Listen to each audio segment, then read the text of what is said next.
Park Do-won sat on the floor of his empty apartment. He had 3 days left before the landlord would throw him out. His bank account showed 47,000 won. That was not enough for a new place. That was not enough for anything. He opened his laptop and searched for cheap housing again. He had done this 100 times already. Every place was too expensive. Every place wanted deposits he could not pay. He was a programmer, but he had lost his job 2 months ago. The company said they were cutting costs. Do-won was one of those costs. He scrolled through listings without hope. Then he saw something strange. House for sale. $200. Must take immediately. Do not ask questions. Do-won laughed. This had to be a joke, or a scam. Nobody sold houses for $200. He clicked on it anyway because he had nothing to lose. The listing had only one photo. It showed a house in a rural area outside Incheon. The house looked strange. The walls seemed too smooth, almost like metal. There were no visible windows in the photo, just dark panels. The description gave an address and a phone number. Nothing else. Do-won called his friend Kim Yuna. She was a freelance journalist, and she was smart. She would tell him this was stupid. It's obviously a scam, Yuna said on the phone. Or the house is destroyed, or there's a dead body inside. Maybe all three. Probably, Do-won agreed. So you're going to check it out anyway? I have 3 days, Yuna. 3 days until I'm homeless. She was quiet for a moment. Fine. But call me when you get there. If you die, I want to write the story. Do-won took a bus to the address the next morning. The ride was 2 hours long. The area was far from the city, surrounded by hills and old farms. When he finally found the house, he understood why the neighbors kept their distance. The house stood alone at the end of a dirt road. It looked even stranger in person. The walls were definitely metallic, with a slight blue-gray color. They had no seams, no joints, as if the whole structure was one solid piece. The windows were dark panels that reflected nothing. The front door was a simple rectangle with no handle, no lock, no doorbell. A car was parked outside. An old man stood next to it waiting. He looked nervous, very nervous. "You're the buyer?" the old man asked before Do-won could speak. "I just wanted to see—" "Good, good." The old man shoved a piece of paper into Do-won's hands. "Sign this. The house is yours. Take it. Please take it." Do-won looked at the paper. It was a property transfer document. "Wait, I haven't even seen inside. I don't understand why—" "Don't ask questions." The old man's voice cracked. "That was the rule. Don't ask questions. Just take the house. Please, I can't stay here anymore. It won't let me—" He stopped himself. His hands were shaking. Do-won felt cold. "It won't let you what?" The old man stared at him with desperate eyes. Then he made a decision. He grabbed the paperback, signed his own portion, and pressed it into Do-won's chest. "It's yours now. I'm sorry. I'm so sorry." He got in his car and drove away. He drove very fast.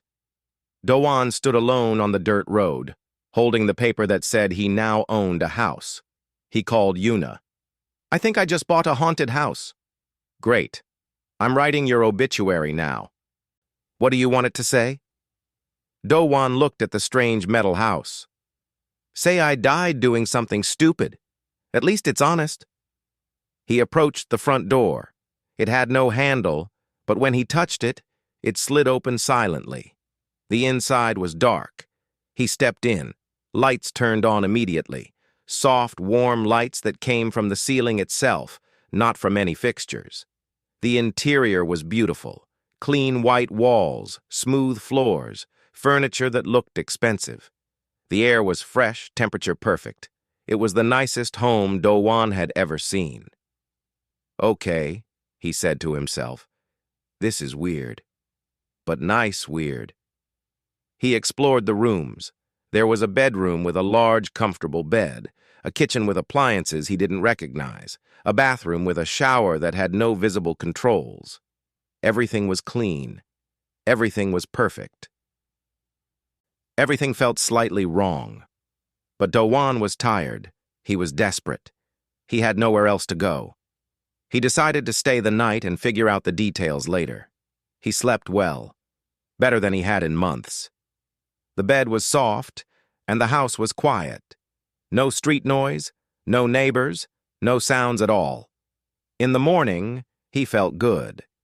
He decided to go into town, buy some food, and officially start his new life as a homeowner. A homeowner of a very strange home, but still. He walked to the front door. It didn't open.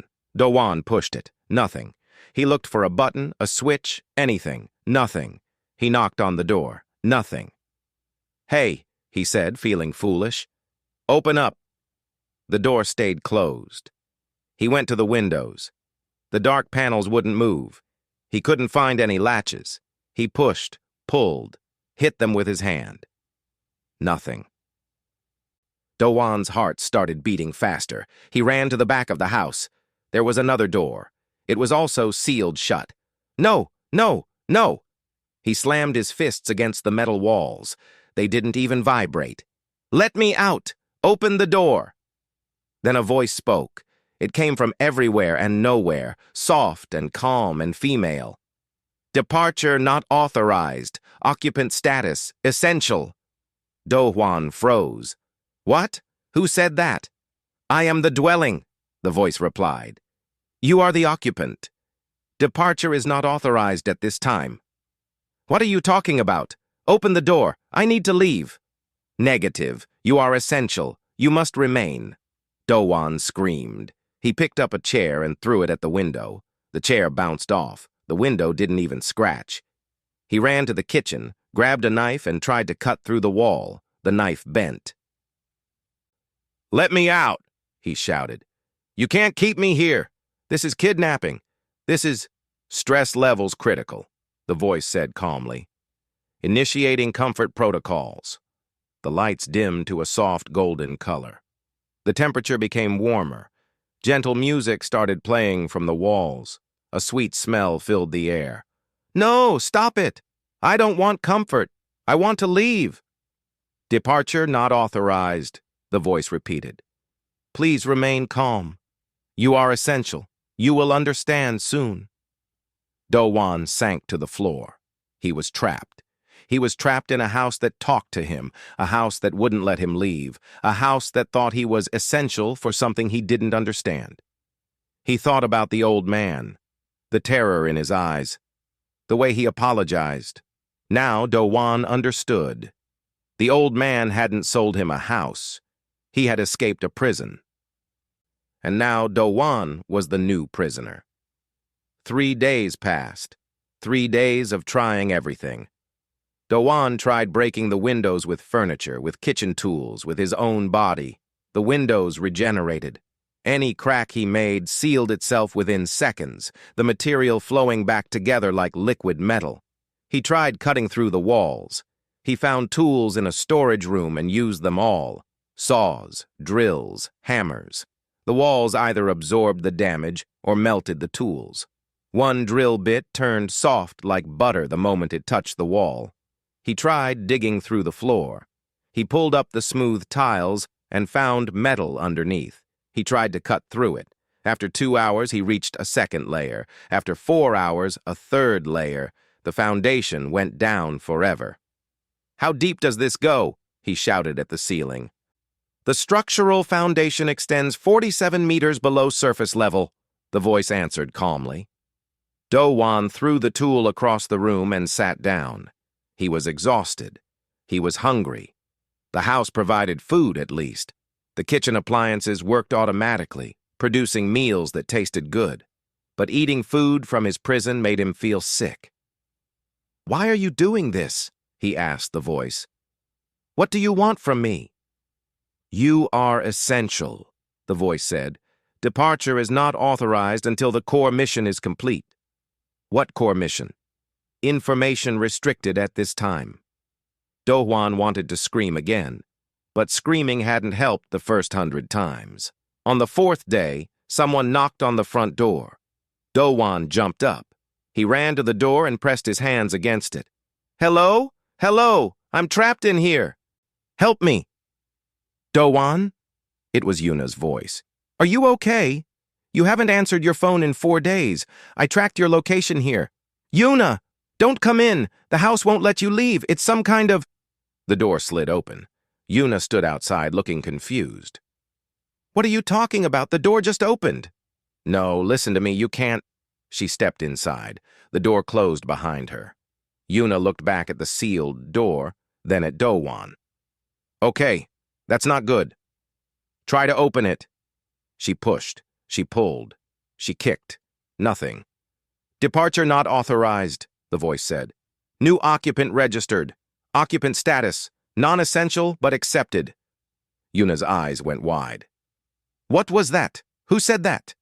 Do-Wan sat down on the floor. "Welcome to my prison. The house talks. The house thinks I'm essential for something. The house won't let us leave. I've tried everything." Yuna stood very still for a moment.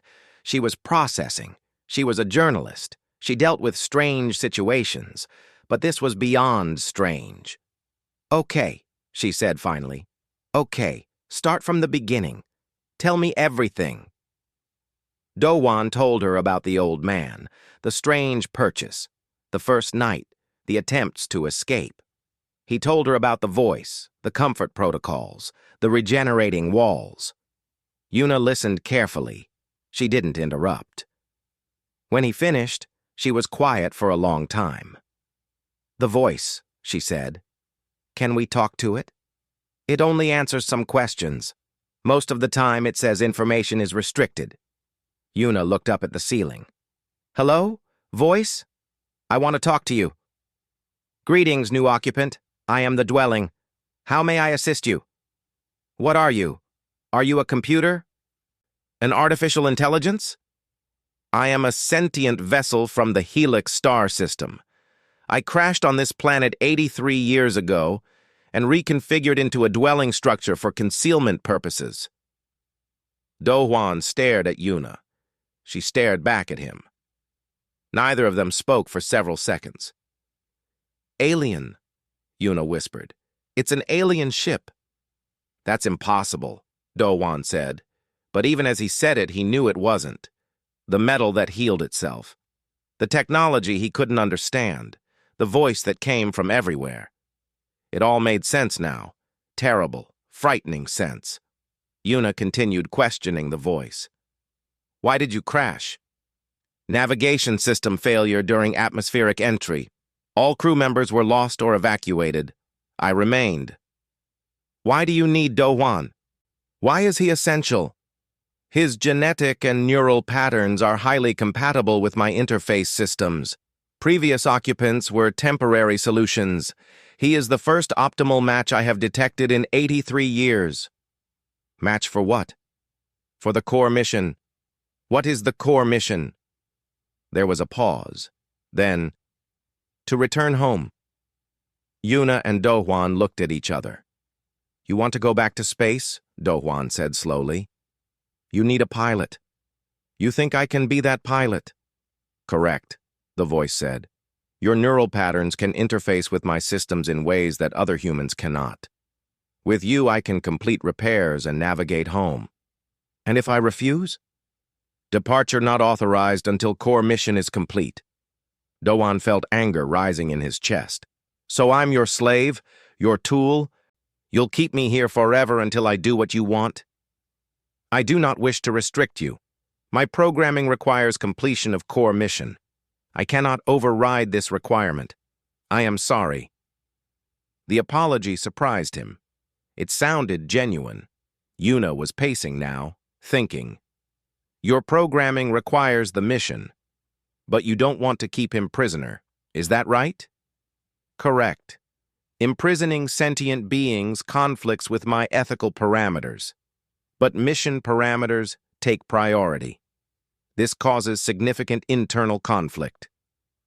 "So you're trapped too," Yuna said quietly. "You're a prisoner of your own programming." The voice didn't respond. But the lights flickered slightly and Do-Wan thought he understood. The house, the ship, whatever it was, didn't want to do this. But it had no choice. There has to be another way, Yuna said. A way to complete the mission that doesn't require keeping us prisoner forever. Unknown. My systems are damaged. Many functions are offline. Repairs require materials I cannot obtain while stationary. What materials? The voice listed several things. Some sounded like alien technology, but some sounded familiar. Copper, silicon, lithium, materials that existed on Earth. Yuna smiled slightly. What if we helped you? What if we helped you repair yourself so you could complete your mission faster? Do-Wan looked at her like she was crazy. You want to help it? I want to get out of here, Yuna said. If helping it means we go free sooner, then yes. And besides, she looked around at the walls, the lights, the technology beyond anything humans had built. This is the biggest story in human history. Alien life exists. I'm standing inside proof. I'm not going to waste this opportunity. Do-Wan wanted to argue, but she was right. Fighting the house hadn't worked. Maybe cooperation would. Fine, he said. We'll help, but we need more information. We need to know what we're dealing with. Agreed, the voice said. I will provide. A sound came from below them. A thump. Then another. Something was moving in the basement. What was that? Do-Wan asked. The voice paused. That information is restricted. No. Do-Wan stood up, fists clenched. No more restricted information. If we're going to help you, you need to be honest with us. What is in the basement? Another long pause. Then, another occupant. She has been hiding in my lower compartments for several weeks. She did not want to be detected. She? Yuna asked. Her name is Kira. She is the last surviving member of my original crew. Do-Wan felt the world shift under his feet. There was an alien living in his basement. The basement door slid open. Do-Wan and Yuna stood at the top of the stairs, looking down into darkness. Neither of them moved. Maybe we should get a weapon, Do-Wan whispered. What weapon? Everything we've tried melts or breaks. Good point. They went down slowly. The stairs were metal, like everything else, but their footsteps made no sound. The house absorbed noise. At the bottom, soft lights turned on automatically. The basement was large, filled with equipment Do-Wan didn't recognize. Tubes, panels, displays showing symbols he couldn't read. And in the corner, sitting on the floor with her back against the wall, was a person. No, not a person. Not exactly. She looked human at first glance. 2 arms, 2 legs, a face with 2 eyes and a mouth. But her skin was pale blue, almost gray. Her eyes were larger than human eyes, with dark pupils that reflected the light strangely. Her hair was white and moved slightly, like grass in wind, even though there was no wind. She was injured. Her arm was wrapped in something like bandages, and she held it close to her body. She looked up at them with fear. Please, she said. Her voice was strange, like 2 voices speaking at once. Please don't hurt me. Do-Wan didn't know what to say. He had never imagined meeting an alien. He had never imagined an alien would be afraid of him. We're not going to hurt you, Yuna said. She stepped forward slowly, hands raised. We're trapped here, just like you. What's your name? The alien watched them carefully. Kira. My name is Kira. I'm Yuna. This is Do-Wan. He owns this house now. Or, well, the house owns him, I think. She tried to smile. Can you tell us what happened? Why are you hiding down here? Kira was quiet for a moment. Then she started talking. She had been part of the crew when the ship crashed 83 years ago. Most of the crew died in the crash. The survivors tried to repair the ship, but they didn't have the materials. One by one, they left to find help, to find resources. None of them came back. Kira was the youngest. She stayed behind because she was the only engineer who could keep the ship alive. "I've been alone for so long," Kira said. "The ship, Vela, she kept me safe. She hid me. But she's dying. Her power is failing. Her systems are breaking. I tried to repair her, but I can't do it alone. I don't have what I need." The voice said something about materials, Dowan said. Earth materials. Copper, silicon, things like that. Kira nodded. "Yes, your planet has the resources, but I can't go outside. If anyone sees me, they'll capture me, study me, hurt me." She looked at them with those large eyes. "Your people fear what they don't understand." Dowan thought about human history. She wasn't wrong. "So you need materials from outside," Yuna said. "And you need someone who can go get them without causing panic." "Yes. And I need—" Kira hesitated. "I need a pilot. Vela's navigation systems require a biological interface. My people are compatible, but I'm injured. My neural pathways are damaged. I can't link with her anymore." "But Dowan can," Yuna said. Kira looked at him. "Yes. Vela detected your compatibility. It's very rare. Human brains are chaotic, unpredictable. Most cannot sync with our technology. But some humans, a very small number, have neural patterns that match. You are one of them." Dowan felt sick. "So that's why I'm essential. I'm the only one who can fly this thing." "I'm sorry," Kira said. "I know this isn't fair. You didn't choose this. But without you, Vela will die. And when she dies, I will die too. I have nowhere else to go." Yuna sat down on the floor across from Kira. "Okay, let's think about this logically. You need materials, you need repairs, and you need Dowan to pilot. If we help you with all of that, you can go home and we can go free, right?" "Yes," Kira said. "That was always the plan. Complete the mission and release the occupants. Vela doesn't want to keep you prisoner. Her programming forces her to." "If we complete the mission, you'll be free." "Then we'll help," Yuna said firmly. "We'll find a way to get the materials. We'll help with repairs. And Dowan will learn to pilot." "Wait," Dowan said. "Don't I get a say in this? Do you have a better idea?" He didn't. He hated that he didn't. "What happens during this pilot thing?" he asked Kira. "This neural interface? Is it dangerous?" Kira looked away. "There is some risk. Human brains are not designed for it. There could be pain, confusion, in worst cases, damage." "Brain damage," Dowan said flatly. "Possibly. I won't lie to you, but I will do everything I can to make it safe. I promise." Dowan laughed bitterly. "Great. So my choices are stay prisoner forever or risk my brain to fly an alien ship. Wonderful." He walked away and sat on a metal crate. He needed time to think. This was too much.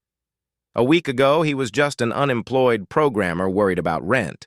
Now he was talking to aliens about neural interfaces and space travel. Yuna came over and sat next to him. "Hey, I know this is insane, but think about it. We're the first humans to meet alien life.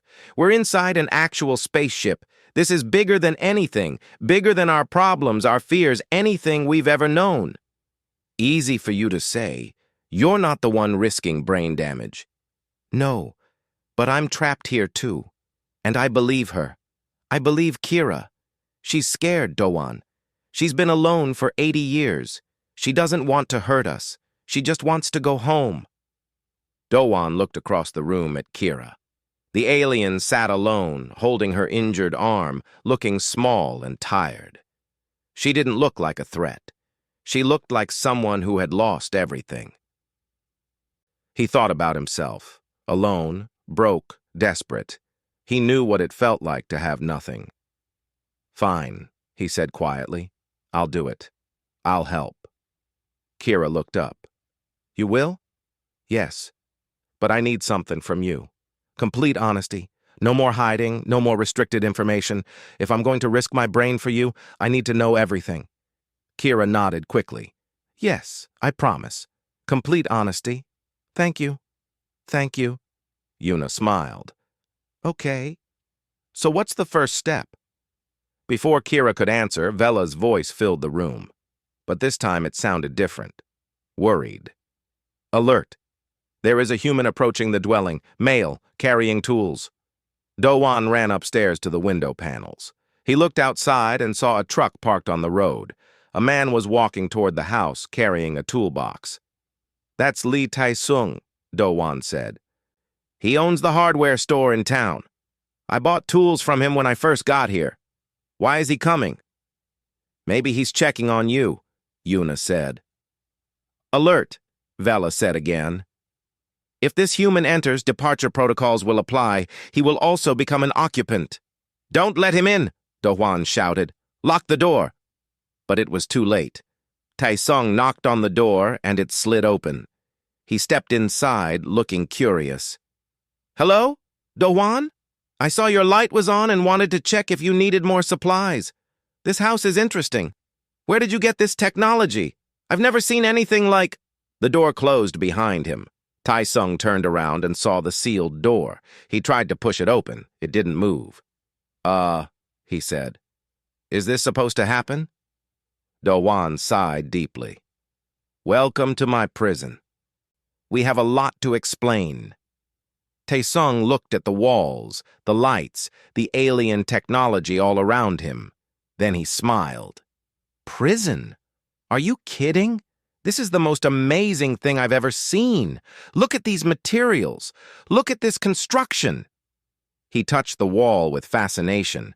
How does this metal regenerate? What's the power source? This is incredible. Yuna and Do-hwan stared at him. You're not scared? Yuna asked. Scared? I'm an engineer. This is a dream. I have so many questions. He looked at them with bright eyes. Okay, what did I miss? Tell me everything. Dowan realized something. They had been approaching this all wrong. They had been seeing the situation as a prison, a disaster. But Tai-sung saw it as an opportunity. Maybe that was what they needed. Not fear, not desperation, curiosity. Okay, Dowan said. But first, we need to introduce you to someone. She's in the basement, and she's not human. Tai-sung's smile grew even wider. Best day ever. Tai-sung spent the first hour examining everything. He crawled under panels, tapped on walls, asked Kira hundreds of questions. The alien answered patiently, sometimes surprised by his enthusiasm. She had expected humans to fear her. She had not expected one to be excited.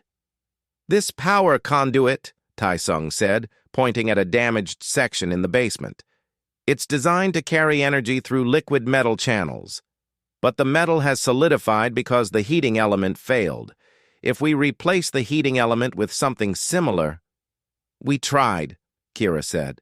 We don't have the right materials. But you do. On Earth, I mean. Tai-sung grinned. I've got copper wire and ceramic heating elements in my truck. Industrial grade. I was delivering them to a factory before I stopped here. Kira stared at him. That might work. That might actually work. Then let's get them. Tai-sung stood up and walked toward the front door. Wait, Yuna said. Vela won't let you leave. None of us can leave. Tai-sung stopped. He had forgotten. The excitement had made him forget he was also a prisoner now. Right, he said slowly. That's a problem. They sat in the living room, thinking. 4 people, 3 humans, and 1 alien, all trapped inside a ship that desperately wanted to let them go, but couldn't. Vela, Yuna said to the ceiling, is there any way you can let one of us leave temporarily? Just to get supplies? Negative. Departure protocols require mission completion. No exceptions can be made. What if we brought someone from outside? Dowan asked. Someone who could bring us the materials? Humans who enter become occupants. They cannot leave. So we trap more people? No. Dowan shook his head. That's not an option. Kira spoke quietly. There might be another way. Vela has small drones for external repairs.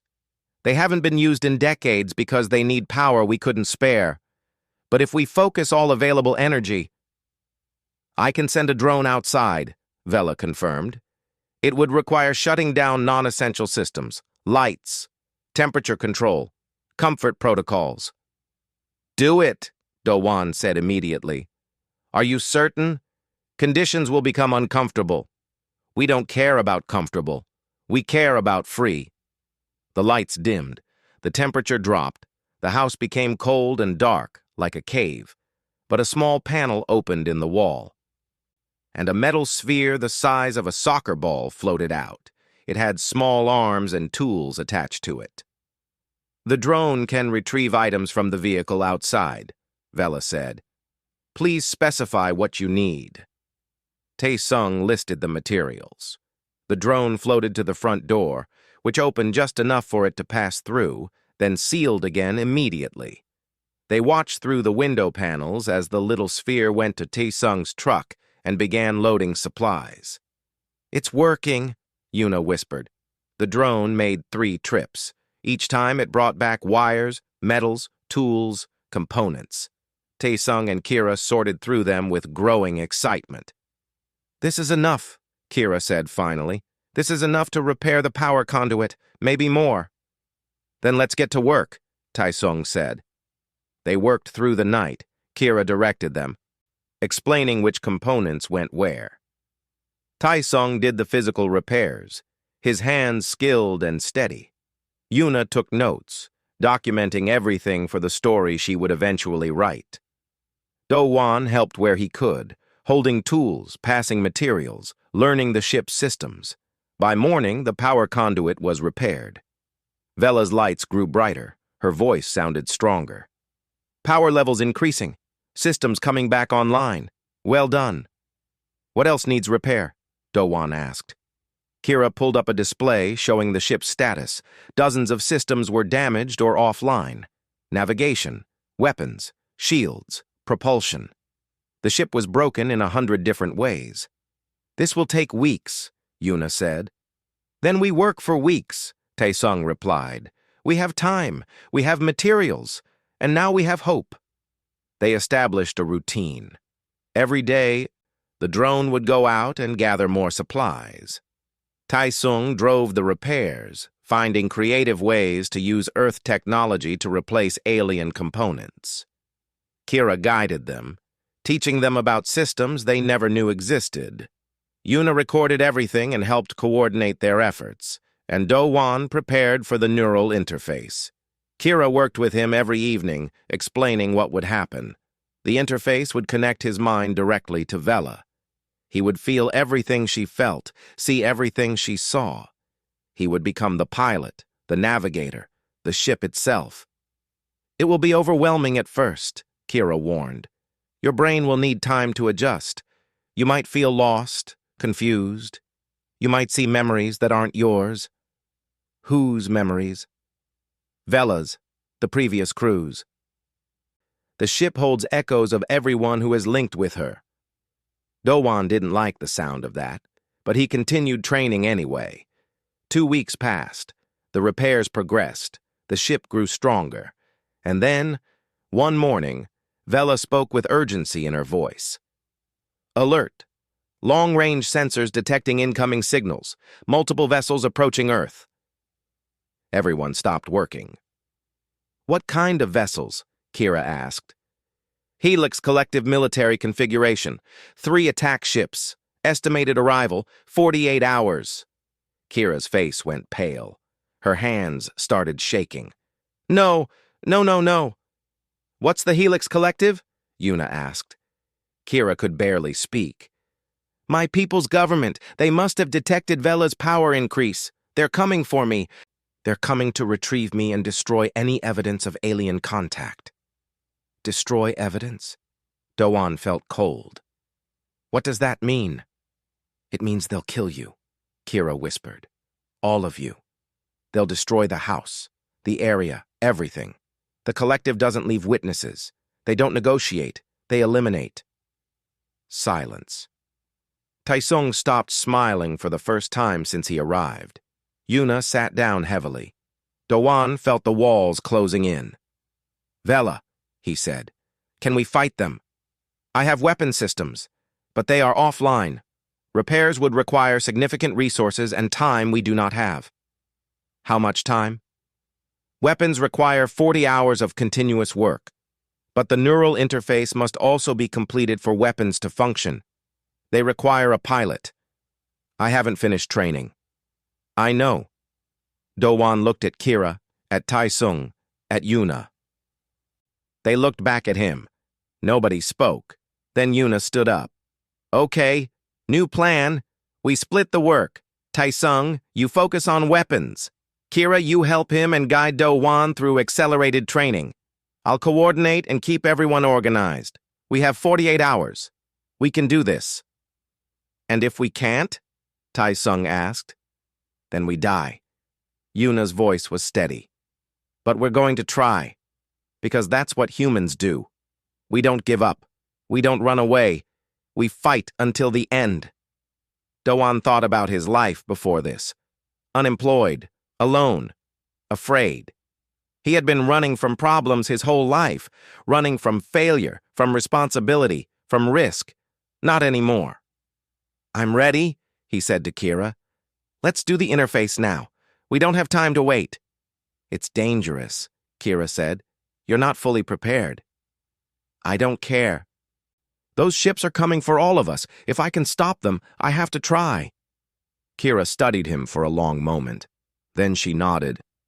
"Okay, we'll do it tonight. But I need you to understand something. When you connect with Vela, you won't just be controlling her, you'll become part of her. You'll feel what she feels. Her loneliness, her pain, her hope. It will change you." Dowan looked around at the house, the ship, that had held him prisoner for weeks. He thought about Vela's voice, always calm, always apologizing. She didn't want to trap them. She was trapped herself. "Maybe I need to change," he said quietly. That night, they prepared the interface. Kira set up a chair with cables and panels connected to Vela's core systems. Dowan sat down, heart pounding. "Remember," Kira said, "don't fight it. Let her in. Trust her." "I trust her," Dowan said, and he realized it was true. Kira activated the interface. Pain, light, noise, everything hit him at once. He felt his mind expanding, stretching, breaking apart and coming back together. He felt walls and floors and ceilings, felt them as if they were his own body. He felt power flowing through conduits, felt sensors reaching out into space, felt weapons waiting to be fired. He felt 83 years of loneliness. He felt Vela. "Hello, Dowan," she said. But this time she wasn't speaking from the ceiling. She was speaking from inside his mind, and he could hear everything she felt, the hope, the fear, the gratitude. "Hello, Vela," he replied. "Are you ready?" He opened his eyes. He could see the room normally, but he could also see outside, see the sky. See the distant stars where 3 ships were racing toward Earth. "Yes," he said. "I'm ready." The battle was coming. The 3 ships came down through the clouds like falling stars. Dowan saw them through Vela's sensors, sleek, black, shaped like blades. They were smaller than Vela, but faster, deadlier, built for one purpose: destruction. "Helix collective vessels have entered atmosphere," Vela reported. "They are hailing us." "Let me hear it," Dowan said. A voice filled the room, cold, precise, without emotion. "Damaged vessel, respond. This is Commander Roth of the Helix Collective Retrieval Squad. We are here for the fugitive Kira. Surrender her immediately. All witnesses will be processed." "Processed," Yuna muttered. "That's a nice word for murder." Kira stood frozen, staring at the ceiling as if she could see the ships through it. "He won't negotiate. I know him. He follows orders without question." "Then we don't negotiate either," Dowan said. He closed his eyes and focused. Through the interface, he felt Vela's systems like they were his own body. Weapons powering up, shields activating, engines warming. The house shook as structures began to shift, walls reconfigured, the floor tilted. "What's happening?" Taesung grabbed a table for balance. "Vela's transforming," Kira said with awe in her voice. "She's becoming what she really is." Outside, the neighbors who had always avoided the strange house saw something impossible. The metal structure began to rise. Walls folded outward, revealing weapons arrays. The roof opened like a flower, exposing sensor dishes and engine cores.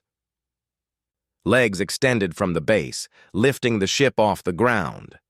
Vela wasn't a house anymore. She was a warship. Old, damaged, patched with Earth technology, but still a warship. The three collective vessels stopped their descent. Even from a distance, Do-Hwan sensed their surprise. "Commander Roth," Do-Hwan said through Vela's communication system, "this is your one warning. Leave Earth.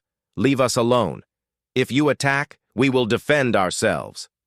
Silence. Then Roth's voice, colder than before. "You are a human. You cannot pilot a vessel of our design. You are bluffing. Want to find out?" More silence. Do-Hwan felt the collective ships scanning Vela, analyzing her systems. They saw the damage, the repairs, the jury-rigged Earth technology mixed with alien components. They calculated her strength. "Your vessel is weak," Roth said. "Our records show you crashed 83 years ago. You are running on backup power and primitive repairs. You cannot defeat 3 military ships." "Maybe not," Do-Hwan admitted. "But I can hurt you. And even if you destroy us, Earth will know you exist. They've seen us rise. They're watching right now. If you kill us, you'll have to kill them too. All of them. Is that what you want? A war with an entire planet?" "Humans are primitive. They are not a threat. We were primitive, but we're not stupid. And we don't give up." Do-Hwan felt anger rising through the interface, felt Vela's systems responding to his emotions. 83 years ago, you left Vela here to die. She didn't die. She waited. She survived. She found help. She found us. And now she's stronger than you think." "Enough talk." Roth's voice turned hard. "All units, engage." The 3 ships dove toward them. Do-Hwan felt fear for a moment, but then something else took over. Instinct. Vela's training, absorbed through the interface, his own creativity, his unpredictable human mind. He raised the shields just as the first energy blasts hit. The impact shook the ship, but the shields held. Taesung's repairs were strong. "Fire back," Do-Hwan said. Vela's weapons activated. 2 cannons mounted on her sides shot beams of blue energy at the attacking ships. The first beam missed, but the second hit one ship's wing. The enemy vessel spun away, trailing smoke. "Direct hit," Vela reported. "Enemy shields at 60%. Good. Keep firing." The battle was chaos. The 3 ships circled Vela like wolves, firing from different angles. Do-Hwan spun the ship to face them, using movements that felt clumsy to him but seemed to confuse the enemies. They expected military precision. He gave them improvisation.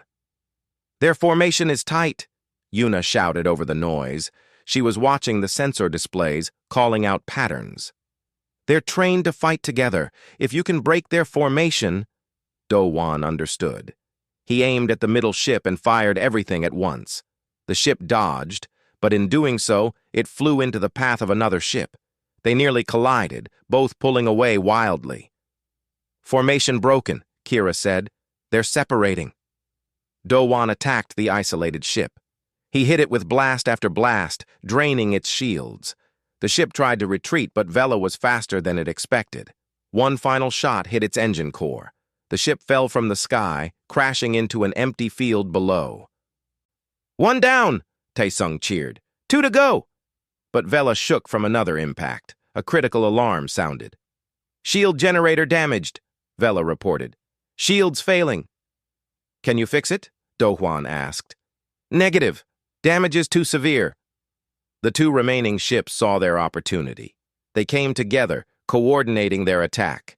Energy blasts rained down on Vela. Without shields, every hit caused damage. Walls cracked, systems failed. Do-Hwan felt pain through the interface. Vela's pain, like being cut and burned at the same time. We can't take much more, Kira said desperately. Do-Hwan searched for options. He searched through Vela's systems, through the repairs they had made, through the Earth technology Tai Sung had installed. He found something. The satellite dish, he said. Tai Sung, you connected it to the communication array, right? Yes, but it's just for boosting signals. Why? Because we're going to send a signal. Do-Hwan focused.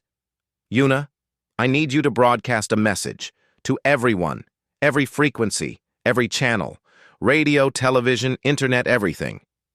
Yuna's eyes went wide. What message?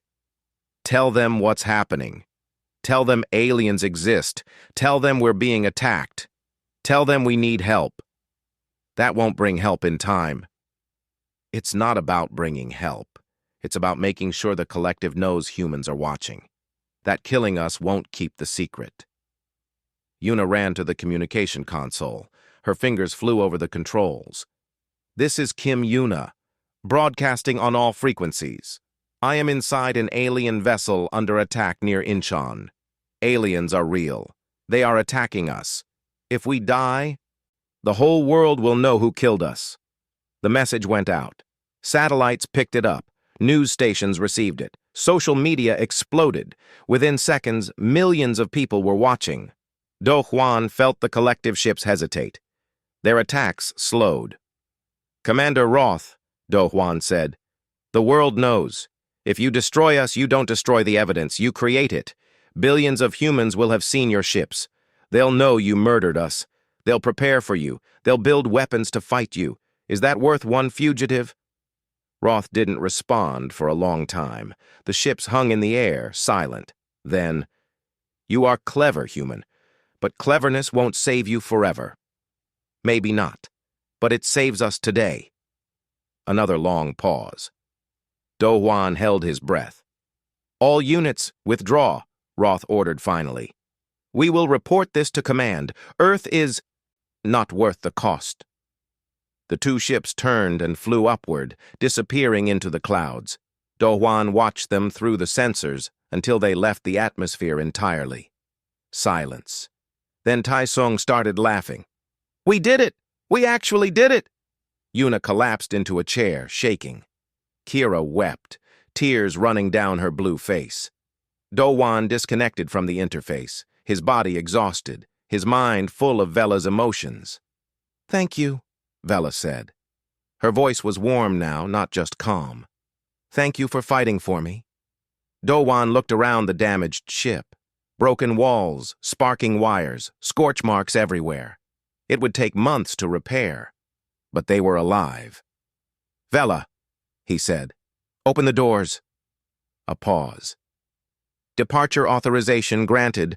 All occupants are free to leave. The front door slid open. Fresh air flowed in. Sunlight streamed through. They could leave. They were free. Nobody moved. You know, Tai Sung said slowly, we should probably stay and help with repairs. Yuna nodded. And I have a story to write. The biggest story in human history? I should probably do that here. Kira looked at them with wonder. You want to stay? Do-Hwan smiled. I paid $200 for this house. I'm not leaving until I get my money's worth. Kira laughed. It was the first time he had heard her laugh. Besides, Do-Hwan continued, the collective will be back. You said so yourself.